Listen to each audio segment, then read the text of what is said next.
Niddah Daf Samach Daled. There's the famous machlokes in Shas between Rebbe and Shimon Gamliel.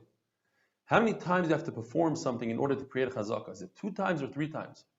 If a woman marries 2 men and they both die, can she marry a third? According to Rebbe, she can't because she already established a chazakah, so she kills her husbands. And according to Shimon Gamliel, that it takes 3 times, she can marry the third man.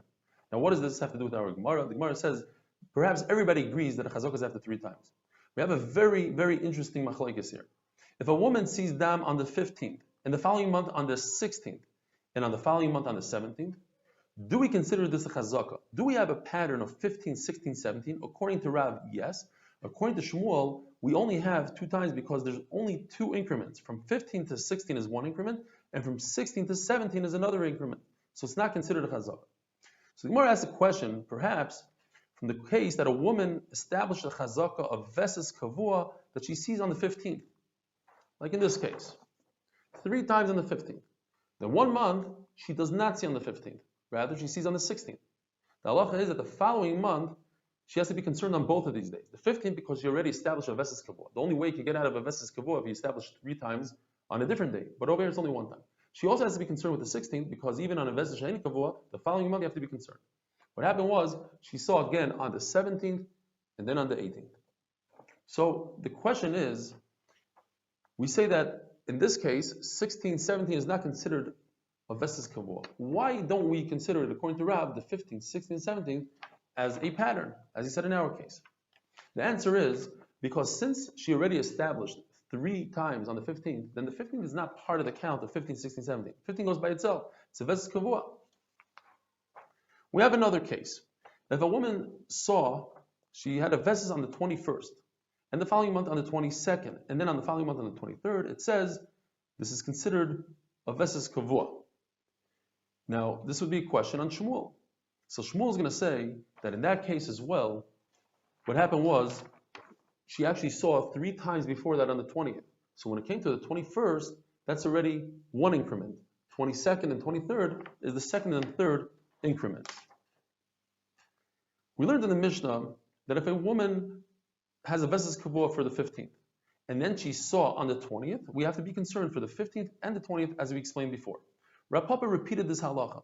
And the question is, why did he have to repeat it? And the answer is, to be mechadesh, that you could establish a veses even in days of ziva. In other words, if a woman, after she went to the mikvah, she has 11 ziva days, and during those 11 ziva days, she had a veses. You could still consider it as part of the veses to establish a pattern.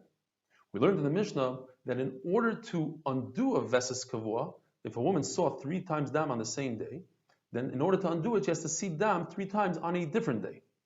It's mashma that if a woman established a veses only after 2 times, then all you need to break those 2 times is 1 veses on a different day. The question is, why did Rav Papa repeat that halacha? And the answer is because I would think that if a person established a veses 3 times on one day, then in order to break that, you need 3 days on a different, 3 veses on a different day. And if she established 2 days, 2 times, then in order to break that, you'd have to break it with 2 times. And if she established it on 1, you'd have to break it with 1. Kamash Malan Rav Papa, that even if she established with 2 times, in order to break it, all you need is 1. Now we have a very interesting case. If a person has established a veses on the 20th of the month, and then 1 month she did not see on the 20th, but she saw rather on the 30th. As we said, she has to be concerned the following month on both days. And then she saw once again on the 30th, but that's it.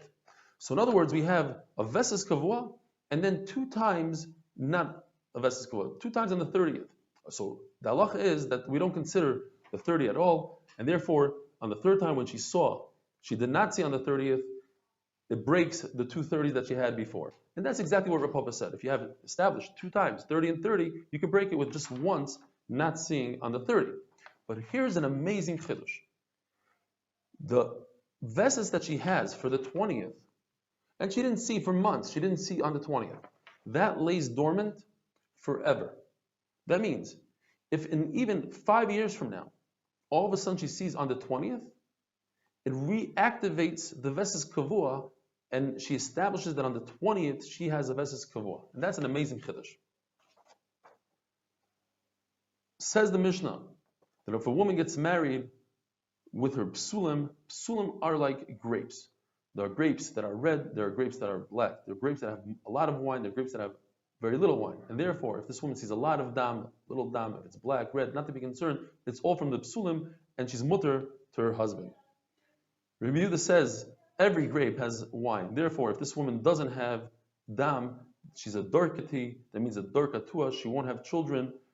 The Gemara says that dam is a great simon, just like yeast is great for the dough, so too dam is great for a woman. If a woman has a lot of dam, she has a lot of children. And with that, we finish the Perek Ha'isha, and we're starting the last Perek in Shas, Perek Hatinokis. If a girl who got married is not of age to see dam, and even if she saw dam, she's not of the age, and she got married, according to Beis Shammai, she has 4 nights to be with her husband. We attribute all dam to her psulim and not to Niddah. And Beis Hillel said that she has forever until she heals. And we're going to discuss what that means. Once she's of age of seeing dam, according to Beis Shammai, she has the entire first night. According to Beis Hillel, she has 4 nights all the way to Motzei Shabbos, because they used to get married on Wednesday. She has until Motzei Shabbos. As the Gemara is going to explain later, Motzei Shabbos is a chiddush that you're allowed to be with your wife on Shabbos, even though it might create dam, a chabura on Shabbos, and it's mutter. There's machlokes Levi and Rav, whether 4 nights are literally 4 nights only, not including the day, or perhaps it's 4 times 4 days, 24 hours. If she did see dam before she got married, similar to what we have in our generation, so according to Beis Shammai, you're only allowed to do bi'ilas mitzvah 1 time, and according to Beis Hillel, you have the whole night. What does it mean until the wound heals? According to Shmuel, it means that she should not see any dam because of tashmish. And according to Rav, it means that if she stands, she doesn't see dam. If she sits, she sees dam. It's obvious that she still has a wound. Or if she sits on something soft, she doesn't see dam. And if she sits on the hard ground, she will see dam. If one was boil, the first bilan, he did not see dam, and on the second one he did see dam, so according to Rabbi Chanina, she's tamei, because if she was a psula, then she should have seen dam the first time. Why did she see dam the second time? Because that's real dam nida. According to Rabasi, she's tar because it's possible the husband performed something like Shmuel. Shmuel was able to perform bia without seeing dam, and the Gemara says, well, that's only Shmuel. He was a professional. He was a doctor. He knew how to do it, and not everybody could do it. Have a wonderful day.